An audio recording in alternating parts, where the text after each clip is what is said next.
法治故事耐人寻味，不容错过。当初不是说清楚不要我负责的吗？中年男子挡在门口，看着门外女子身边的孩子，嘴角瞬间挑起一个轻蔑的弧度。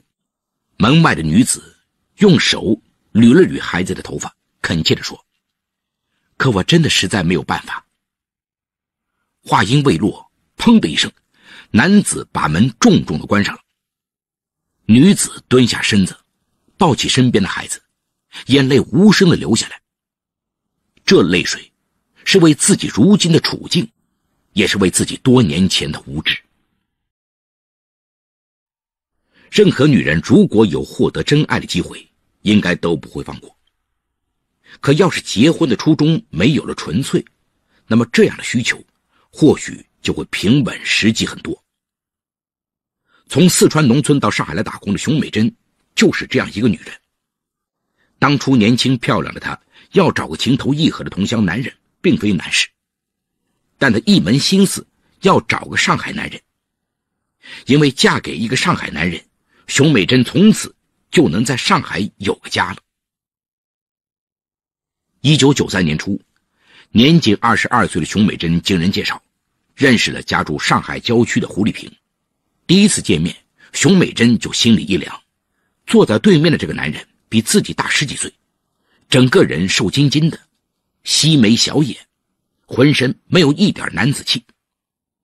虽然他心中非常渴望做个上海媳妇儿，但面对这样的一个男人，熊美珍的失望之情不禁溢于言表。一旁的介绍人见状，看出了苗头，立马把熊美珍拉到一边洗脑子。你要拎得清啊，条件好的上海男人怎么肯讨打工妹做老婆？他就是年纪大点，但人老实，家里经济条件也不差，错过就再也碰不到了。这番话让熊美珍动摇了。熊美珍是比较早的外来妹，也是比较早有立足上海嫁个上海男人想法的外来妹。熊美珍想想自己一个孤身在外的弱女子，靠什么能在上海站稳脚跟呢？毕竟眼前这个上海男人再怎么不济，好歹能让自己留在上海。这个念头在熊美珍脑子里百转千回的斗争了许久，她终于向自己妥协了。几个月后，熊美珍便披上嫁衣。新婚之夜，熊美珍倾心迎接着幸福时刻的到来。可没想到，胡丽萍刚刚满怀深情的想和新婚妻子融为一体，就溃不成军的败下阵来。熊美珍天真的以为老公是因为第一次，所以太紧张。她害羞的鼓励道：不要紧，以后我们再试试。然而接连几天，胡丽萍都是一触即发。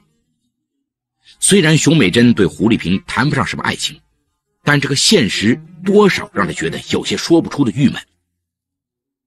看着胡丽萍气喘吁吁的样子，一脸像是做错了事情的尴尬表情，熊美珍没有怨她，也没有和她多交流。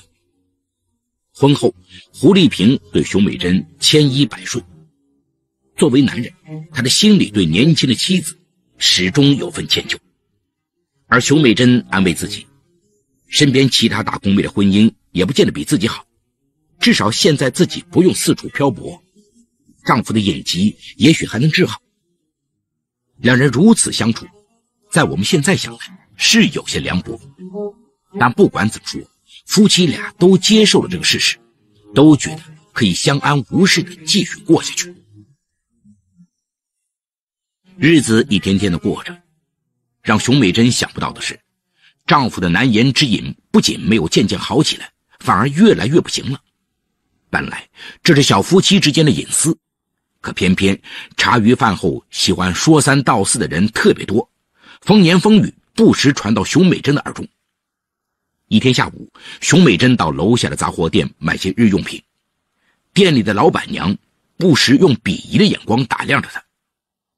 起初熊美珍也没在意，可当她买完东西转身准备离去的时候，突然听到老板娘低声对旁边的人说：你看，这就是胡家那只不会下蛋的母鸡。熊美珍觉得脑子里轰的一声，想不到在自己居住的上海郊区，原来和家乡一样，女人没有生孩子就会被人歧视。她气得浑身哆嗦，头也不回地跑回了家中。回到家中，看着正在厨房里忙碌的胡丽萍，熊美珍越想越气，自己怎么找了这么一个既不中看又不中用的男人。这些天多少委屈积在心里，顿时像黄河决口似的一下子爆发了出来。熊美珍一边嚎啕大哭，一边对着胡丽萍又喊又叫。不明就里的胡丽萍被弄得一头雾水，以为妻子在外面被人欺负，可渐渐的他从妻子的责骂声中明白了事情的原委。他怔住了。胡丽萍一言不发地蹲在了地上，点燃一根香烟，闷头抽着，任由熊美珍在身边吵闹。胡丽萍的静默里含着痛苦，他不怨妻子这样吵闹，他怨的是自己，一个男人自己不行，还要老婆代为受过。晚上看着还在那里抽着烟的胡丽萍，冷静下来的熊美珍有些心软了。不管怎么样，结婚至今，这个男人对自己还是很不错的。何况现在这种情况，与其把精力放在吵闹上，还不如想办法让肚子里有一个鲜活生长的小生命。一来可以证明自己的无辜，二来这辈子也不会身如浮萍无所依了。从那以后，熊美珍拖着胡丽萍一次次来到医院就诊。经过治疗，胡丽萍渐渐可以过正常的性生活了。可是1年多过去了，熊美珍的肚子仍然没有动静。时间久了，医院的医生也和他们熟悉了，医生建议他们做个精子检测。这天，熊美珍和胡丽萍如约来到医院拿检测报告。看着报告上的白纸黑字，熊美珍觉得自己好像掉进了冰窟窿里，心里从头冷到脚。原来胡丽萍除了之前的隐疾，竟然还患有先天性无精症，治愈的可能性几乎为零。熊美珍想不到自己身上会发生这样的事情，她觉得自己像个溺水的人，连刚刚抓到手的仅有的一块木板也被冲走了，呆呆地站在那里许久没有回过神来。医生看着两个人求子心切的样子，补充解释道，也不是完全没有办法，你们可以进行人工受精。那个年代不像现在，人工受精的新闻频频出现，当时社会还是比较闭塞的，几乎很少有人采用人工受精的办法。再加上他们的知识结构，熊美珍和胡丽萍之前更是连听都没有听说过。当胡丽萍得知人工受精是将精子库里的男性精液用人工方法注入妻子的子宫内，以协助受孕时，她有些迟疑了。夫妻俩商量了半天，虽然胡丽萍总觉得心里很别扭，但出于对妻子的愧疚，最终还是同意了。可想不到高额的费用一下子又将他们难住了。他们了解到一次人工受精的费用大约是8000元，而成功率只有 15% 到 20%， 这意味着可能需要几次花上几万元才能怀上一个孩子。这对一个月只有几百元收入的夫妻俩来说，无疑是一笔巨额的开销。最终两人决定先攒钱，然后再实现这个计划。这个计划对熊美珍来说是美好的，无论如何总算是有一线希望，而对胡丽萍来讲却有着无法言喻的复杂情绪。这里面有伦理的纠结，也有男人骨子里的痛感。想要孩子却要不上，要了却是别人的孩子。当然让他更想不到的是，之后发生的事情才真正让他有苦难言。为了早日实现人工受精计划，熊美珍和胡丽萍一方面紧急缩食，一方面千方百计的四处打工赚钱。1996年，上海街头巷尾的发廊四处开花，客人也络绎不绝。这其中当然也少不了那种带有色情的发廊。招牌上打着洗头、踩背、休闲的旗号，但看着便是一个暧昧的场所。正为筹钱烦恼的熊美珍看中了这个商机，和胡丽萍商量后，便租了间相对便宜的门面房，招了2个伙计，也开了一家小发廊。勤快的熊美珍洁身自好，正正经经做着生意，店里的客人很快多了起来，生意也越做越好。一天晚上9点，小工们都下班了，熊美珍独自一个人留在店里，收拾完店面，也准备打烊回家。这时走进来一个健壮的中年男人，说想要洗头。关门生意自然不能回绝，熊美珍便亲自为这位客人服务。不料刚洗了一会儿，这个中年男人突然抓住了熊美珍的手，轻声说道：“小姐，帮我敲敲背好吗？”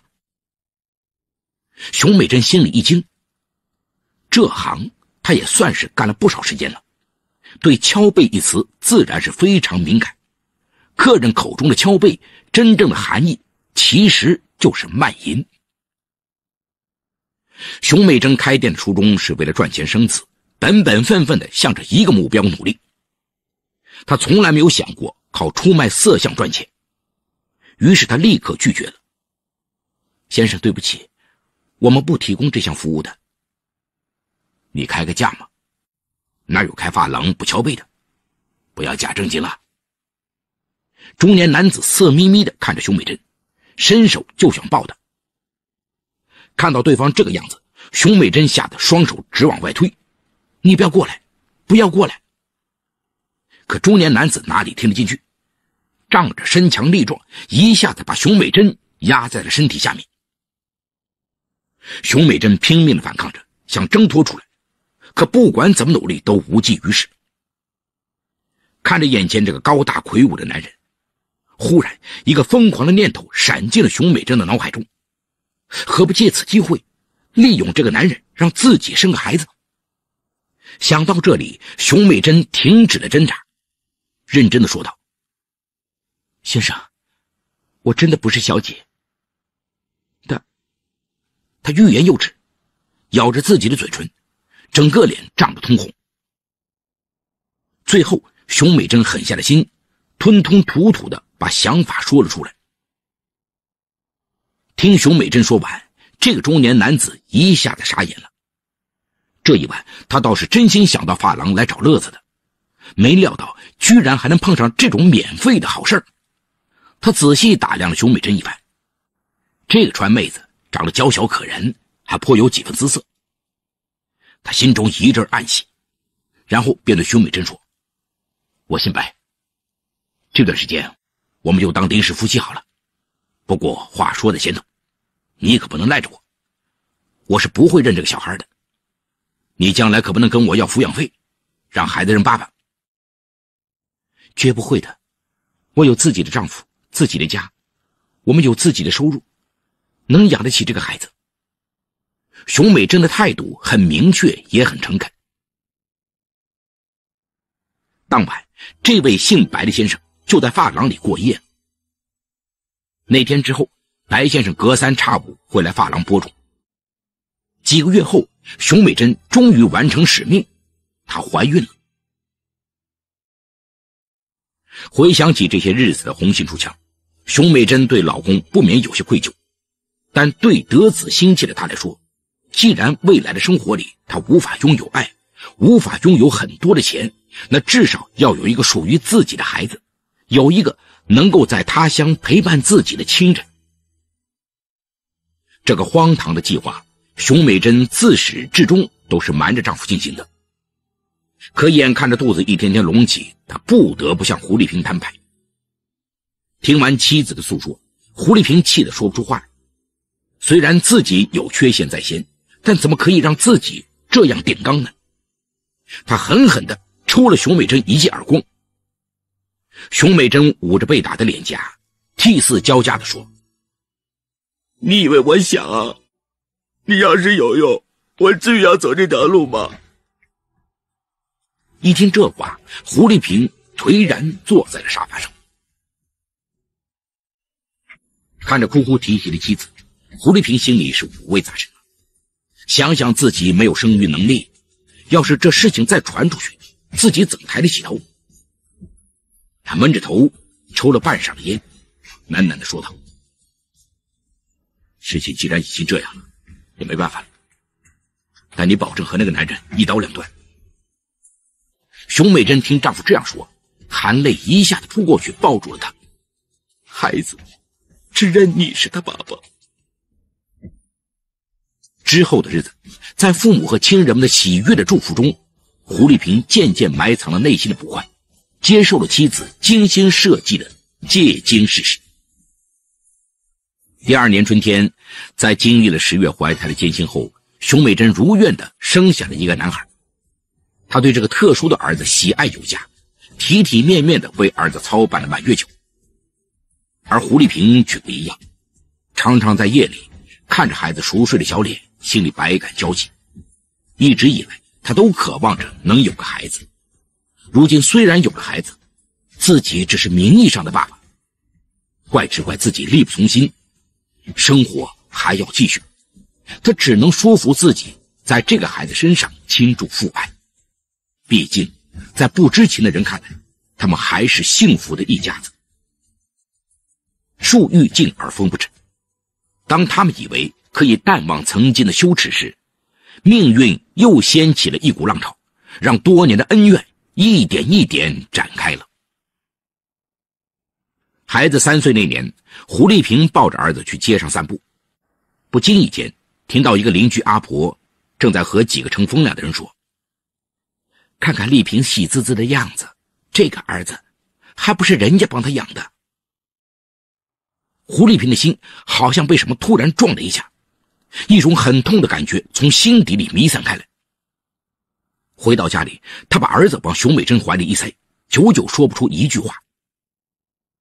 仿佛一夜之间，胡丽萍的头上冒出了缕缕白发。她不住地问自己，谁是这场悲剧的主凶？这场悲剧还要继续下去吗？自己还能给自己什么理由？是啊，一直以来，胡丽萍为了维护自己的颜面，委曲求全地接受了这个儿子。可原来别人什么都知道，原来自己一直就是大家的笑柄。从那以后，胡丽萍和熊美珍之间一直磕磕碰碰，矛盾愈演愈烈，几乎天天争吵。无奈之下，两人协议离婚，结束这场尊严讨伐大战。儿子归了熊美珍，但他除了得到孩子，几乎是净身出户。离婚后，熊美珍带着年幼的儿子在外面租房度日，尽管他四处打工，但仍然难以维持母子两人的一日三餐。望着牙牙学语的儿子一天天消瘦下去，熊美珍不禁为自己当年的荒唐和草率流下了悔恨的泪水。万般无奈之下，熊美珍想到了孩子的亲生父亲白先生，或许他能在经济上给他们母子一些资助。幸好在之前的聊天中，熊美珍知道白先生就住在附近的一个里弄里，于是熊美珍带着孩子挨家挨户的打听，总算找到了白先生。然而却出现了故事开头的一幕。这之后，熊美珍又找了白先生几次，可每次白先生都反问他，当初不是说好就帮个忙吗？忙帮完了，为何还要纠缠？白先生以事先约定为由，一次次将熊美珍拒之门外。为了保障自己和儿子的合法权益，走投无路的熊美珍向法律伸出了求助之手。却不料第一次开庭，白先生矢口否认自己是孩子的亲生父亲。法官要求白先生配合做亲子鉴定，但被他当庭拒绝了。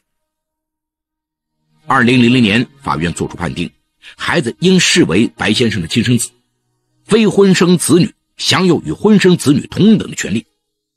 因此白先生每月需负担抚养费，直至孩子18周岁为止。至此，这场荒唐的闹剧算是拉下了帷幕。只是每个人心上的伤口却不知何时能愈合。好，故事说到这儿就结束了。